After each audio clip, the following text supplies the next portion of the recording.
We'll probably keep these shorter than the 3 or 4 hour things we used to do. Do you know what I mean? Yeah. Yeah. I mean, that was the early days of the bull run. People couldn't get enough. They would have watched us for 24 hours, you know? Yeah, yeah. The well, because the Bitcoin was crashing and anything could happen. These days, Bitcoin still crash, but maybe we'll do a Bitcoin crash special someday. Yeah. Well, you know, I was thinking that the retail investors now are kind of all out of money. You know, they've been buying the dip and then they've been buying the dip of the dip, Yeah, and yeah.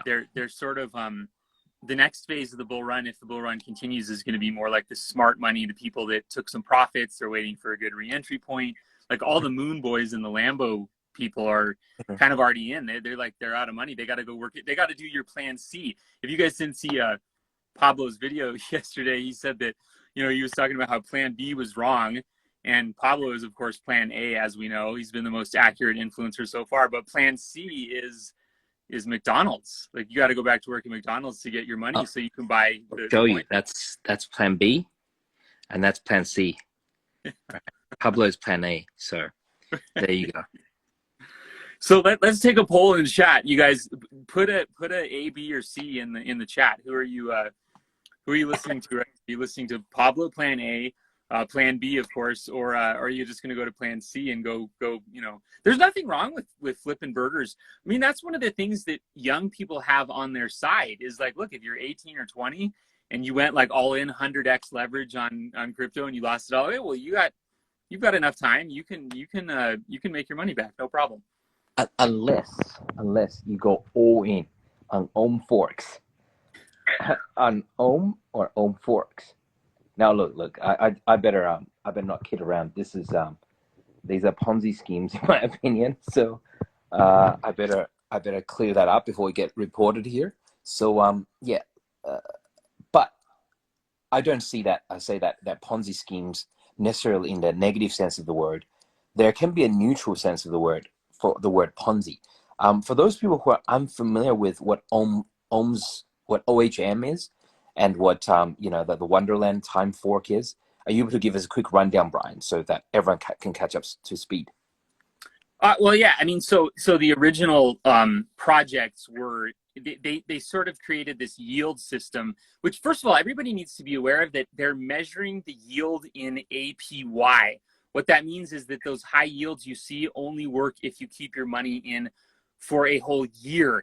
And it's kind of like my kids broke open a piñata for the birthday party a couple days ago. And it's like there's a lot of candy on the ground for the first 5 minutes, but then all the candy's gone after like 5 minutes. So you're not going to get that APY for a whole year because all of the money's gone after the first few weeks or months. So it's really, really very, very dangerous thing. But the forks is the APY that is shown, is that locked in if you lock in for 1 year, or does that, let's say if you actually have the balls to hold it for 1 year, is that APY locked in there? Well, so a lot. I read the white paper. First of all, a lot of the white papers for those projects are extremely complicated. And whenever something's that complicated, you got to go, But usually they say, we have enough to support this yield for like 3 months. And then they say, well, then what are we going to do? Oh, we're going to do this, this, and this, or this is our plan B or plan C to get it back on track, right? But really, no, they don't have enough to last a year. Right. So even if you just hodl for 1 year, the own, one is forks, you would not get that APY. That's what you're saying. You would, they would, the only way to continue it is if it keeps growing and more people come in, right? And that's the definition of a Ponzi, I hate to say it, where you need the next guy's dollars to pay for your bag. And that's why it's different from traditional finance, traditional economics, where you like Apple stock or something. Well, Apple's producing something, right? They're producing iPhones. So there's value being created versus just drawing people. I see. Yeah, that's a very valid point. So basically, the essentially, I understand it's these ohms and ohm forks. They have very complicated system of how they generate these yields, and I've seen influencers do multiple videos to try to explain it. I thought, it's kind of smart and intelligent that they came up with such a system, but at the end of the day, there's such a thing called the law of gravity, which means basically it can't take off without fuel, right? And that fuel is you guys coming in more and more, buying the next wave and buying the next wave. So basically, um, I think Brian touched on it as well in the last part of what he said. This is how you find out what a Ponzi scheme is. Basically, Ponzi's are by definition things that are what's the word? Um, okay, the dictionary definition of a Ponzi would be something that you cannot buy. It doesn't increase in value until the next person comes in. So basically, this person A pays off person B pays off person C, and it's a pyramid scheme. It's basically, that's what a Ponzi is. It needs a new entrant, a new player to pay for the older players to cash out. That's what a Ponzi is. Now, many things in life are actually Ponzi's, just that we just don't talk of them that way. So I don't see Ponzi necessarily in a negative sense, usually in a negative sense, but not necessarily in a negative sense. So here's the thing. Like, for example, with a Ponzi, like some people would say the US dollar started off as a Ponzi, and now it might be a Ponzi today as well. But for about 150, 200 years in between, for those 200 glorious years, the United States dollar was not a Ponzi. I'll try to explain the difference. And Brian touched upon it when he says it's got to generate, the difference between a Ponzi and a non-Ponzi is that it's going to generate value on its own. So even something that was a Ponzi before may become something that's not a Ponzi and then become a Ponzi again. And we've seen that with the life of the United States dollar. It's would you agree with that statement, Brian? Yeah. I mean, another example that I thought of is you can compare it to like real estate, where is my real estate a Ponzi scheme? Absolutely, because the only way I can sell it is if someone else comes and pays me more money, right? But the difference is it's sort of like the US dollar. There's scarcity there. There's a limited number of real estate, and there's also necessity there. People need a place to live. If all of a sudden every planet in the universe opened up and they had the best buildings and the best bars and the best everything, then our real estate would be a Ponzi, because there would be no need for it. So yeah, I do agree with US dollar. I mean, now that they're printing more and more and more, it is becoming a Ponzi, and that brings us back to the whole point of why we like crypto in the first place. So I'm not necessarily discouraging people from joining the Ohm Forks or the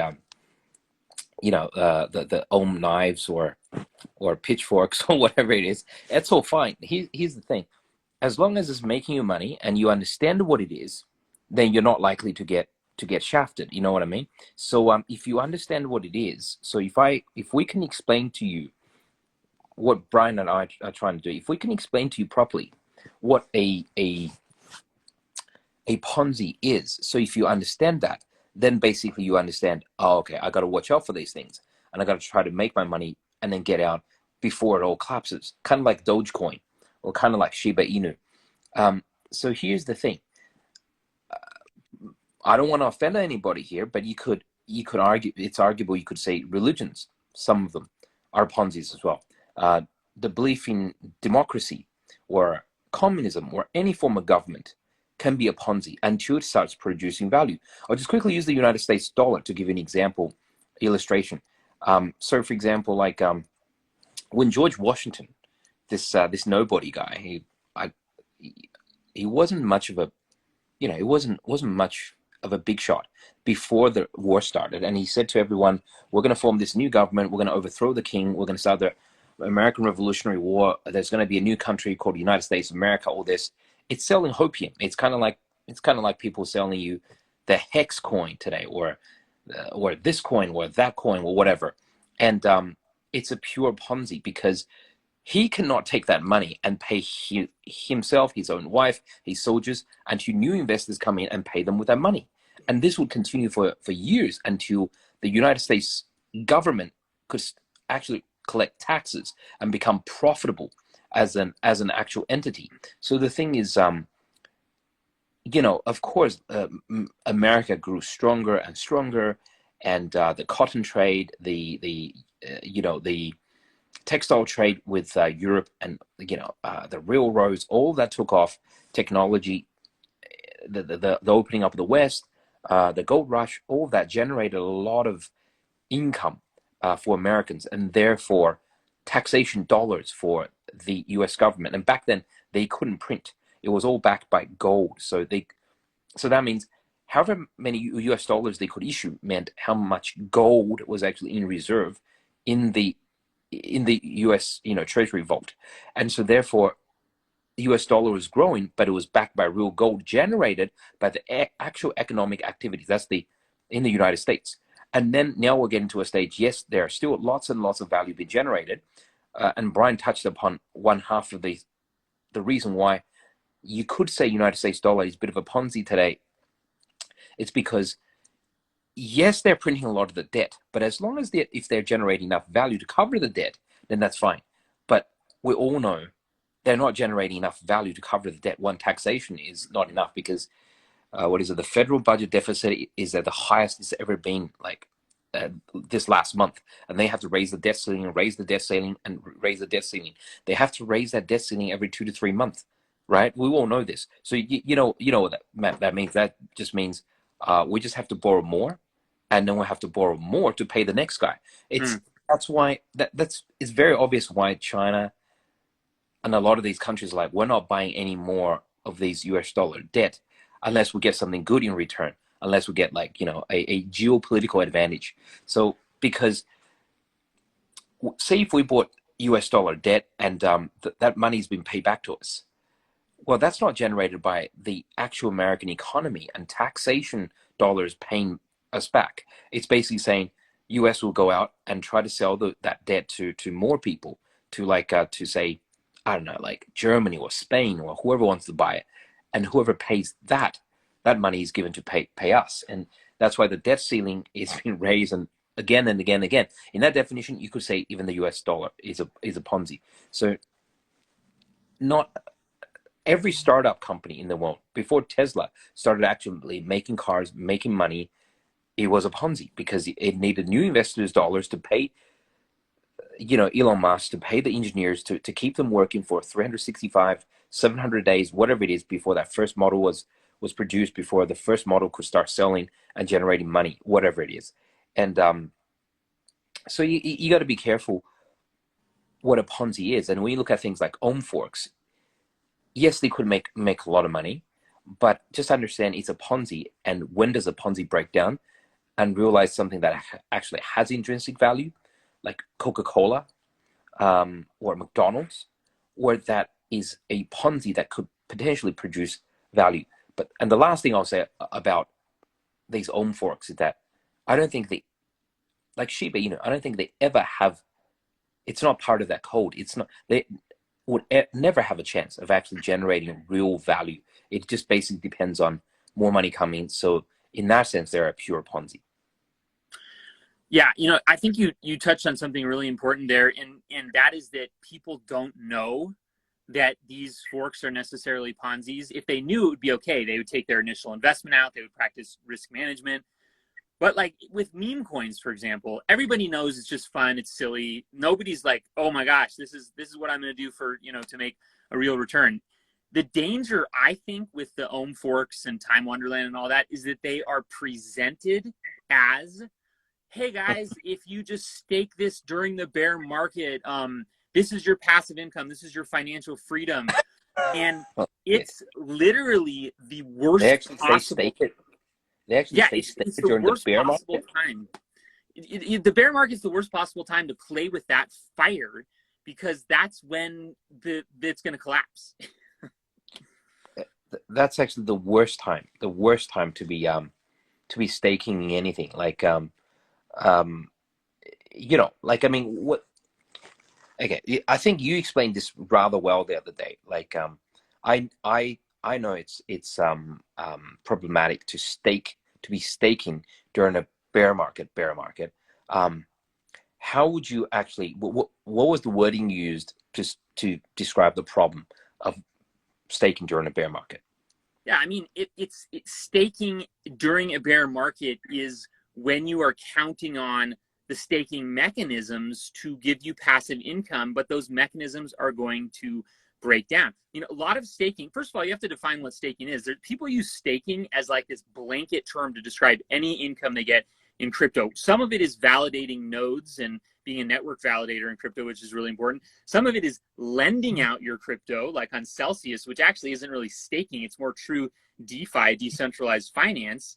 And some of it is getting a little piece of transaction fees in liquidity pools, liquidity pairs, and you're going to get a little piece of that for providing that liquidity pair. Every one of those versions of staking will come under attack in a bear market when people are trading less and the trading volume is smaller and the trading amounts are smaller that you're going to get a percentage of. On Celsius, I mean, there's a lot, you know, I could talk about this for 20 minutes, but people would get bored. But there's a lot of reasons why during a bear market, you know, I'll tell you this, guys. Listen, you guys want influencer honesty? Here you go. I have a group of influencers on a text message, and everybody was like, oh yeah, you know, I'm pulling my profits out to fiat. I'm buying real estate. I'm pulling my, and we were literally, Pablo wasn't in this group, so I can't implicate him for this, but everybody was literally like laughing at the idea of taking all of your hard-earned crypto gains and staking it throughout the bear market. Now, I'm not saying you shouldn't do this with a little bit. Like if you made, you know, $100,000 profit or whatever in the crypto bull run, and you're like, yeah, you know, I want to stake like 10% of that to just make a little passive income. That's fine. But if you're talking about the generational wealth or the money that you're going to use to send your kids to college, the crypto is so risky. I made another video about how a lot of people say this, you know, this just drives me crazy because, you know, people take these stock market phrases that actually work in the stock market and they apply them to crypto. One of them, I just made a video about this on my TikTok account. If you guys aren't following me, go follow me on TikTok too. But one of them is time in the market beats timing the market. Time in the market beats timing the market. And you guys have these crypto people saying this. They're like, time in the market beats timing the market. Well, yeah, but did you guys know that the S&P 500 is a self-cleansing index? That means it's true that time in the market beats timing the market, because over time, the S&P 500 removes the garbage and adds the growth in. That's why there's only ever 500 of them. There's never more than 500. So that actually is true. Time in the market beats timing the market because this thing self-cleanses. So for example, Tesla, correct me if I'm not mistaken, just got added to SP 500 recently. I think it was within the last 12 months, Tesla got added, and its stock price, I remember it was just blowing up, and then people were speculating when it's going to get to the SP 500, because once it gets added, then a lot of fund managers will have to buy it. Because it's part of the index. And as news was coming out and people were speculating on this, it was jumping like 20-30% on the news. And then when SP says, no, not this time, maybe next quarter, and then it just falls. So, but yeah, so just to complement what Brian's saying about the SP 500, these indexes, if a stock dies in there or performs really poorly, they kick them out. And if MicroStrategy, that everyone's familiar with, because it's blown up because of Bitcoin, it's actually part of the Russell 2000, which is small stocks. Now it's getting too big to be in the Russell 2000. There's the SEC or the American Stock Exchange, New York Stock Exchange are saying this is getting ridiculous. We're going to have to remove it out of the Russell 2000 and put it into the SP 500 or something like that. There's moves of removing stocks and adding stocks happening all the time. Yeah. So, go on, please, Brian. Not really passive investing. It's not really just buy and hold. There is somebody using a criteria to decide what is going to stay in the index. So, you know, I wanted to show you guys this too really quickly. I made a video about this, but I didn't do a good enough job showing the options expiration, just kind of bringing this back to Bitcoin and what's going on with the market right now. we always talk about everybody. You guys are all sick of hearing about this. Oh, the options are expiring. We're going to see a dip, max pain point. But this, if you ever listen to that, this would be the time to listen to it. If there was like 1 month where you tuned into this data, it would be now. And basically what happened, I remember this in the springtime, is that when people were buying their call options for Bitcoin, they all bet on the end of the year. I even did this. I was like, December 31st, that sounds like a good time. Let's just go for that one. So you guys can see this December here is just absolutely stacked with Bitcoin call options. I made a video on this yesterday, but I didn't show this graphic. This graphic is really excellent. The max pain point for this month is about 48 to 50K. I just want to point that out to people because, even though we still might be in a crab market, Bitcoin might be going down, whatever, right now, I really think the reason that we're not able to break above that 50K mark is that this is a massive stack of options here that are going to be flushed out. What's your thoughts on that? Yeah, it's all about how comparatively large it is. So basically, in May, I think it was early June, there was it was the last weekend. It was like the 27th of May. Remember, 19th of May was the Bitcoin crash to 30K, and then on like 26th of May, there was a lot of Bitcoin options expiring, and the option strike price was something like 40, 45, 46, 47K, somewhere around there. And I said, okay, I think that's where Bitcoin prices will head to. And then Bitcoin got to about 42K and didn't go any higher. So it was just shy of that. But remember, that's still pretty good considering that Bitcoin bounced from 30K to get to 42K. Didn't quite exactly get there. Overall, I would say these kind of numbers work much better for the stock market because in stocks, God, like especially something like Tesla, like you got to understand Tesla is essentially a stock where the tail wags the dog. Like with Tesla, basically the options market is actually larger in trading volume than the actual volume of the stock being traded. There's so much people playing on the Tesla options than Tesla stock price itself. So like the option expiries really can gamma squeeze Tesla prices, which a lot of experts believe is what actually happened when Tesla was shooting through the roof. So, and whereas with Bitcoin, the options market is nowhere near as big as that in terms of percentages compared to its trading volume and the options volume. So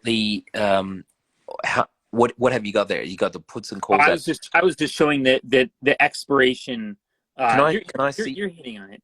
Just December 31st. Can I see the left the y-axis? That's it's open interest. Yeah, it's in millions. I don't know what the metric is. 29.8K, 129,000. 129,000. But I think the comparative metric here to the other months is what's really telling, Yeah, but what I'm saying is it is obviously a very significant day, but overall is it large enough to swing the market? It's right now since Bitcoin where like literally this is right now is Thursday the 30th. You guys in the US have just started your Thursday. That is calculated. It's usually 2 p.m. New York time. So in other words, what time is it in the States right now? It's about 10 a.m. East Coast time. 10 a.m. 10 a.m. So I think that number usually it expires around 3 p.m. New York time. So which would be a day plus 5 hours from now. So in a day plus 5 hours from now, since we're already at 47K, we're already very close to that number. Then it's a very good chance that we end up at around 48K. 40. Did you say 48 to 50? 48 to 50? Yeah. So somewhere from my memory it was like 47 and a half, 48K. So in my estimation, the 48K area, because we're already so close to it, we're not likely to see big moves above 50K or below 46K or anything like that as it gets close to around 3 p.m. New York time tomorrow, unless we have massive moves in the stock market or massive economic news coming out. So the thing is, um, that basically, it's how should I put it? This one has a better chance of working out because price is already close. Like back in May, the Bitcoin hit 30K, and you had to get Bitcoin to bounce from 30K up to 46K in order to hit the max pain price. So it was pretty hard. It bounced to about 42, and that's as far as it got. So yeah, in this case, I would say it's powerful enough to work. But this discussion is best reserved for, like, say, in in 2 years' time, when the options market is really big in Bitcoin, when it gets to be as big as the like the Tesla stock options market, then basically we'll see these option strikes becoming even more meaningful.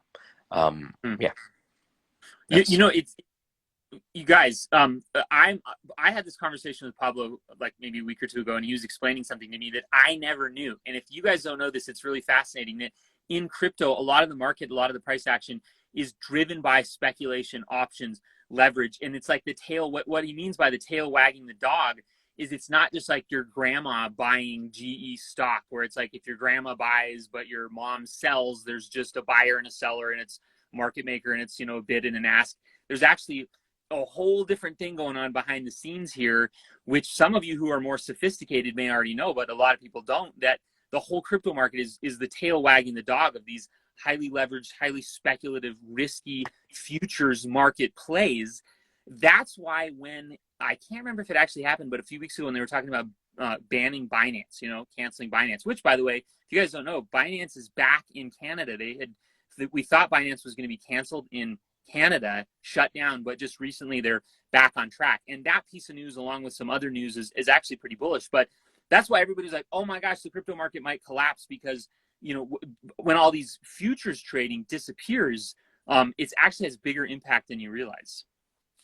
So what Brian's referring to was this: if you guys are on FTX, if you use that FTX exchange, if you use Binance, you can see this as well. The most obvious one is FTX. So, for example, on FTX, it just shows you what it is.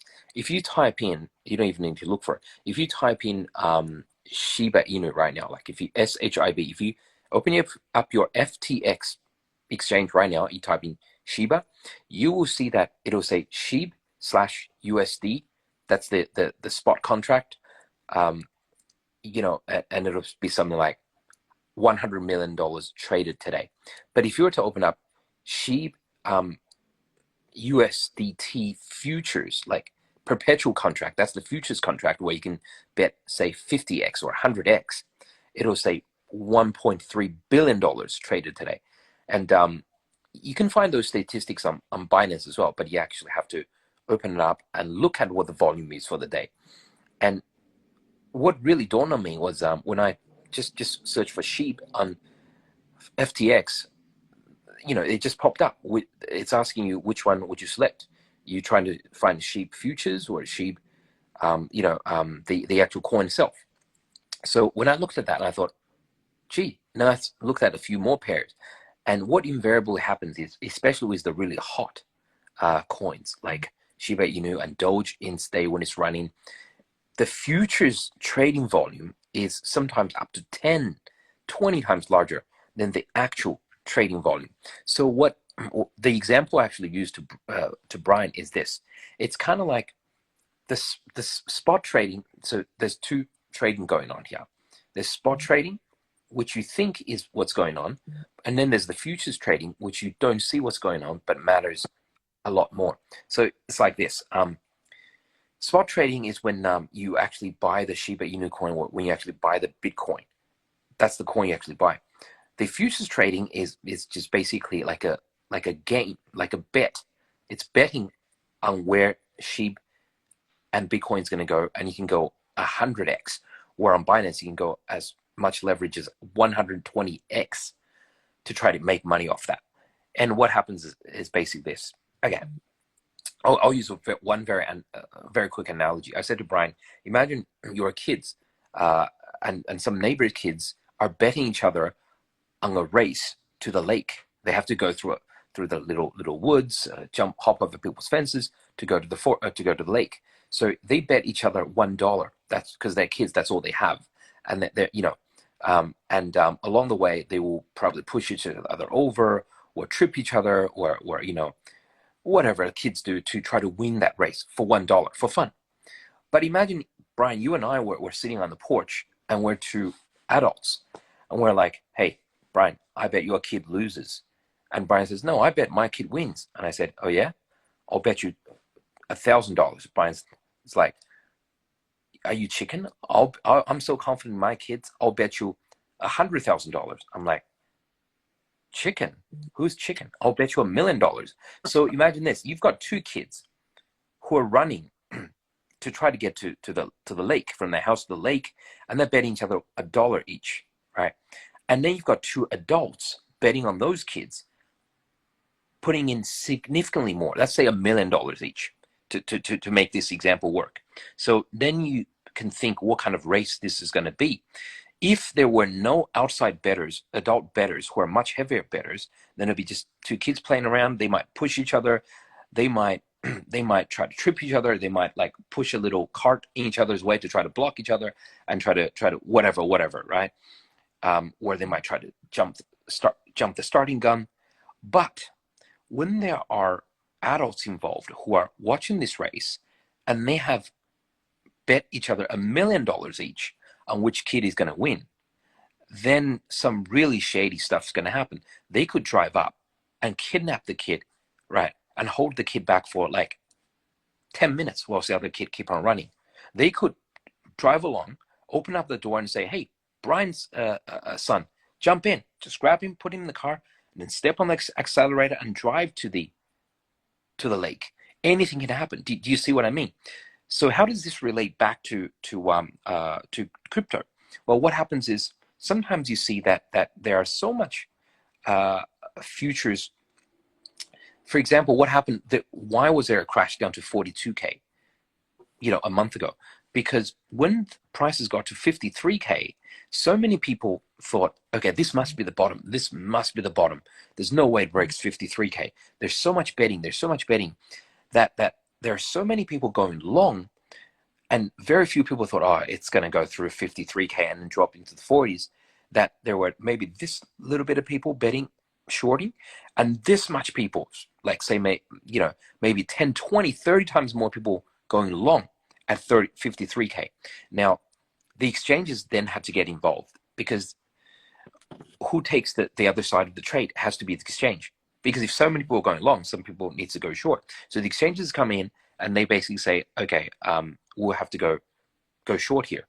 And if prices were to rebound from 53K, then we're going to be screwed. We're going to be like majorly screwed, because we're taking on 80-90% of the market here.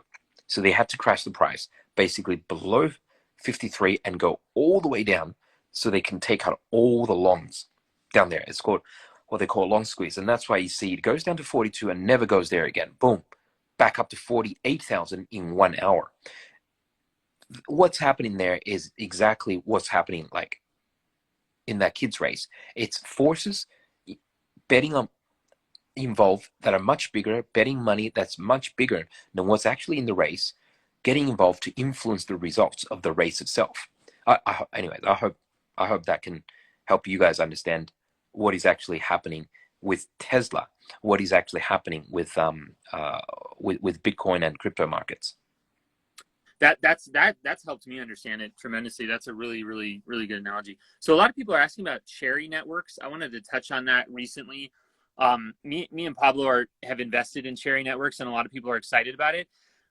The reason people are saying, are you so bullish on cherry? I really am. And one of the reasons is that the race for layer one dominance is still in play, right? Like, I mean, we have Solana, Avalanche. I mean, I can name all of them. You guys already know what they are, and nobody really knows who's going to win. So as soon as a new layer one comes on the block, shows up and says, hey, look at me, I've got this this advantage that no one else has really done before, it's going to get some traction, and probably for a long time. And these guys are doing something really innovative Cherry networks. Basically what they're doing is not only are they a layer 1, but they're offering sort of a decentralized file storage infrastructure that companies who want to build on the blockchain can actually come and launch their token on this blockchain, but also use the storage infrastructure to store their files and deploy their websites and keep their, kind of their company moving forward. So for those of you who are asking about Cherry Network, it is very bullish, and not financial advice, but the market's down right now. It might be something to talk to your financial planner about an entry point. But yeah, still very bullish on Cherry, and like I said, me and Pablo are investors in that. Yeah, like folks were asking me about Cherry. They said in my Discord, they were saying, oh, do you think when I named some layer 1 coins to be watching out for this year, like AVAX, like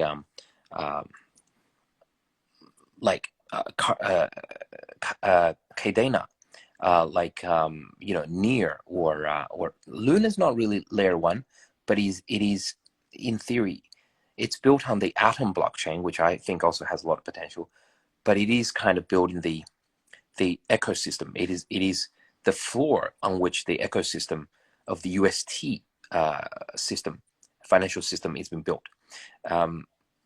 Layer 2s, you have like Matic, and people were asking, well, do you think, why didn't you include CHER, CHER or Cherry in that group of layer 1s? Here's the thing, like, Cherry is so small that its market cap is what, like about 20 mil or something, 15 mil. Cherry is so small right now. Let me see, market cap.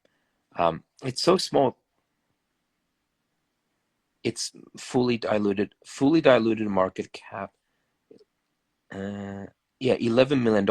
It's so small right now that if it's do well, it could go, 100x. Then it would only be $1 billion, right? 100x, and it will still only be $1 billion. You cannot compare Cherry to something like AVAX. AVAX, if it does well, it might 3x from here, right? Cherry could 3x like on one news item coming out, and it can crash 50%, whatever, for whatever reason. It's that you're not comparing kind of the same thing. If you're asking, can Cherry actually get to the level of where AVAX is, where Solana is one day? It has a chance. There's always lots of risks involved. It's starting off on the right foot. It has a chance, but who knows, right? But then again, they're such different investments. AVAX and Solana, yes, they're layer 1s, but they're all like, what is it, 15, $20 billion market cap? If they 3x, it'll be quite amazing. I mean, 3x is seeing AVAX at what? It's AVAX at 120 now. So seeing AVAX at 360, or seeing Solana at $600, something like that. Whereas Cherry, it can 3x, it can 10x, it can do anything. It can go down 50% because it's so small. That's the point I wanted to make. Right. Yeah, definitely a lot more risk in these smaller caps, but it's just I like to point these opportunities out to people. Hopefully they know that there's risk and that they're small and everything, but it's good to know what you're dealing with, that this project actually has some pretty big potential. So I don't know, you want to close our chat here and talk a little bit about the metaverse? There were two interesting pieces of news on the metaverse that I wanted to bring up. First of all, there's a Metaverse ETF in the works right now from ProShare, is actually pretty amazing. I'll let Pablo talk about that one in a second, but I also wanted to point out. I was the one I heard from ProShares was that they're creating an ETF for the top 10 NFTs. And did you see that, Brian? Mm-hmm. The weighting, I thought the weighting was very interesting. 33% of the ETF would be CryptoPunks. Like 31% would be Bored Ape Yacht Club, and Mutant Ape Yacht Club would be like 8%, and then smaller. I thought this is kind of getting ridiculous because they're gonna have to switch up the top 10 very, very quickly because especially the bottom 6 or bottom 7, it can change just like that. I mean, whenever the floor price fluctuates, they just have to change like that, and it is a bit of a crazy concept. But you said oh, okay. If ProShares is to do, I saw the headline. I'm wondering how I didn't see the actual breakdown of which ones they're going to include, but I'm guessing this. They're probably going to include Facebook, right? Roblox, Minecraft, those ones. That would be, those would be the ones they include into the metaverse, rather than Sandbox. And like, I mean, with Sandbox, its parent company, it's Animoca Brands. Do you, as ProShares is mainly a stocks ETF, do you? I guess they could. I guess they could buy the Animoca Brands stock on the Hong Kong exchange, or they could just buy Sandbox tokens. I guess they could do both. Yeah, so I see what you're saying, that it's not directly crypto, that this ETF might be stocks. But the thing to Yeah. me is, we are looking for what is going to be the next market force that brings more money into the crypto market in general. Crypto market's sitting about $2.5 trillion in total market cap. Well, if we're going to have a huge bull run in 2022 and blow off top, which probably won't happen, but whatever, if we're gonna have this thing get a lot bigger, like people are hoping for it to happen, there's going to have to be a reason for a lot more money to be coming in. And I see that ETF, Metaverse ETF, not necessarily as immediately directly impacting crypto if it's stocks, Metaverse stocks, but it's going to bring this awareness and this desire to get deeper into the Metaverse. And as people figure out, and I'm talking about the general public now, not us crypto guys who know how to use DEXs and centralized exchanges, as the average person downloads the Coinbase app and figures out how to send crypto and gets their mom to loan them, $100,000 of their inheritance early. They're going to be like, oh, I saw this metaverse thing. And it's just to me, it's a trickling down effect of how does the money flow? How are we going to divert more money, from the economy? Well, first, that's a very good question, Brian. I see two layers to this. One is, the more immediate effect I think can actually have on metaverse coins is a legitimization of metaverse coins. Because what happens is now there's an ETF called, I can't call itself Meta, but maybe METV, METV, whatever it's called, right? And it's traded on the New York Stock Exchange, and that says metaverse has arrived as a concept. It's no longer just Facebook anymore, although Facebook and Microsoft saying, and Disney saying they're going to build metaverses are incredible endorsements. But here's the thing. I highly doubt that they can create an ETF and not use, like, put 90% of that ETF into just Facebook, Roblox, and Minecraft, and some of the largest companies in the world, and just go like 90-80% of that money just goes to Sandbox and Decentraland and Victoria VR. Because here's the thing. We all know this, if the SEC rejected applications from ProShares and from Vanguard and from all those companies to apply for a Bitcoin ETF, and that's a much bigger asset, then why would they agree to them applying for an ETF which consists of much smaller cryptos, right? We all know we only got a futures ETF recently, and that actually marked the market top once again. This is going to be it's going to be like how could you I can't believe we couldn't see it. Like, that was the Pico top. We didn't get a Bitcoin ETF, we got a futures ETF. And that's the thing. If they didn't approve of a Bitcoin ETF, which is a lot larger, why would the SEC approve of a crypto ETF made up of much smaller metaverse coins? So I don't think that's going to happen. I think the Metaverse ETF is going to be, if there are any cryptos in it at all, it's going to be small, like 10%, 15%. 85% of it is, like 40% of that index is going to be Facebook. Another 30% of it will be like Microsoft, who said, and another 15% will be Roblox, and then the other 5% will be smaller stocks, and then you have the rest of it being, tiny, cryptos, if at all. So I think that's the direction it's going to go. But the bigger effect is legitimization of the metaverse concept. Yeah, it's so funny that we're talking about, you just did a very good job of taking the hopium out a little bit and stepping back and being like, well, wait a minute, is this thing actually gonna happen? Is this Metaverse ETF actually gonna happen? And really, if you guys look at Pablo's predictions, I tell this to Pablo when we're just chatting, the two of us, that I think he's been the most accurate person in this bull run. I really do think that. Like, you guys know me, I don't BS, but like, do you guys realize that just 3 weeks ago, like 90% of influencers were saying we're going to have this blow off top? And like, I mean, these guys were saying this like it was fact. One of the guys I follow, I won't name him, poor guy, he's probably in tears right now, but basically he's telling his followers to bet the farm and leverage and long everything. And like, this is like late November, in December this is this, and he's literally like copying and pasting a chart from 2017 and just dragging it over. Oh, I know that guy. Literally just let's copy and paste and drag this over. So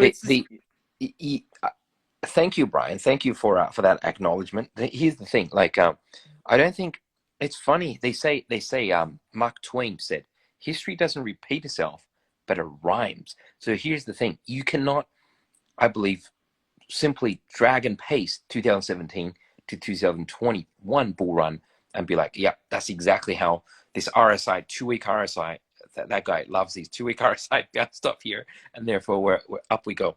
Here's the thing: it doesn't repeat itself, history, but it rhymes. And it's amazing. I think I've shown that chart a number of times. You can see it in being one of my videos. The top of 2017 was when Bitcoin listed as a future to be traded on the Chicago Mercantile Exchange. The April top this year was the exact day when Coinbase listed on NASDAQ, right? And the Pico top about a month ago was almost the exact date, like off by a day or two, when the first Bitcoin futures ETF is listed on the NASDAQ. That is history rhyming itself. That's the pattern that keeps on repeating itself. It's a little bit more complicated than just copy and pasting price. So that to win in the markets, you always got to be just a little bit more, harder thinking, more investigative thinking than 90% of the crowd. Because if you're thinking like 90% of the crowd, they tend to lose. And what I love about that period, Brian, is that just a month ago, everywhere I swiped, other than your videos, of course, I don't think you did that, but everywhere I swiped, every video was essentially started something like this: if you're not in crypto right now, then you gotta be in crypto, because the market is about to go parabolic in the next month. We're about to head to a parabolic December. Oh my God. It's like either they quoted plan B and said it's going to 135K, 100K, 200K, whatever it is. Some of the older, I don't even mean the young guys, and the older, the biggest influencers in crypto were saying $300,000, the Bitcoin will be worth $300,000. The thing is, it's I mean, you remember these ads? You remember those TikTok videos? They were everywhere. It was like, if you're not in crypto right now, you've got to be in crypto, because the entire market is about to go parabolic. This is a chance of a lifetime. The train's about to leave, and all that sort of crap. The thing is, when you miss your target, sure, like I missed my target, right, by 5K. But when you miss your target by 50K or 150K, and you ask people to go all in, people lose money, and that's what happened. It's just Yeah, so just to give you guys always like to know, like, what trades are we taking? How are we personally playing this? And I'll tell you guys how I played this. All right, maybe you guys can learn something from how I played this. I almost never buy call options. Pablo points out, he's like, hey, people almost always lose on call options. They expire worthless. But this is what I did in the basically middle of November. I was like, look, if I go out and I long the farm on this parabolic top in December, I could get absolutely wrecked, right? I mean, I could just lose everything. So I was like, how can I play this where if Bitcoin really does go to 300K in December, I make a lot of money? How can I do that? But I don't lose very much. I was like, I need to do call options right now. So I bought about $5,000 to $10,000 worth of December 31st call options. Now, did I get wrecked by this? Yes, I did get wrecked. It was a However, small amount. even looking back on it, it was still the most desirable risk to reward play for me. You guys can understand the dynamics of how this works, because if Bitcoin had gone to 200K, 250K, 300K, my 5 or 10,000 would have turned into, like, I don't remember exactly what it is, don't quote me. It was like 200K. So it would have been like a 20x for me, right? Which would have been great. I would have been celebrating. I would have been like, I played the parabolic top. Look at me, guys. Yeah, you know, I got my money to buy my vacation home now, whatever I want. But if it didn't do that, I lost a manageable amount, you know, less than 1% of my portfolio, whatever. So this is the kind of risky, you know, risk management thinking you need to be aware of, because you absolutely can get destroyed if you don't play this the right way. Yeah. So basically just to wrap up, because we're coming up in the hour mark, I'd just like to have a quick chat about some of the signals we're seeing in the markets. So for example, like I think Brian posted this chart as well. This is the age band of the coins being spent, which means after they're being mined, or after the last time they were stored into cold storage, how long has it been before they're exchanged again? So this color is basically the 2 to 3 year or 2 to 5 year. And what that means is last time since they were stored, they're now being used again. And that was 2 to 5 years ago. Including, I think this is including 7 years. So this color band. And you can see that each time when you see a spike in these 3-year, 5-year-old coins being spent, right? Market sort of, you know, stops in its tracks. It's been rising, and it goes flat. Rising. And this is January, February this year, and takes like a 20%, 15% dive. And then happened again around August this year, and then we had that crash to 40K. And then we had this crash, this flash here, and it wasn't even a big flash, but it was at 69K, exactly there. It wasn't a strong signal, but you can see that, and that was enough to tilt the markets. And 2 days ago, we had another flash, whilst we're at around 48K. So in general, I think I posted that on my Twitter or somewhere. And certainly my Discord. I would say that in general, it doesn't look great. You want them to be accumulating when the market is here. You don't want them to be you don't want those old coins to be selling whilst you're already down. You're already down 35% from the top. So that's in the medium term, like next 2 to 4 weeks, I would be careful about this. On the other hand, you have people selling hopium, pointing out that, you know, the younger coins, if you go by different measures, you say, look, the younger coins are getting spent. The older coins, the age of the coins getting spent is peaked around here. That was the 69K.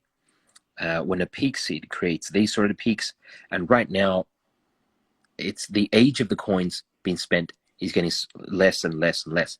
That just means it's not like old coins were getting spent, even though we saw a spike back there. I mean, it depends on how you look at it. I would just say that we could get, in my estimation, I think we get a small short-term bounce to about 53K, maybe even 57K, 58, and then we head down. When we do head down, it'll be a very interesting situation, because what happens is this. If we look at the the daily chart, we can see that.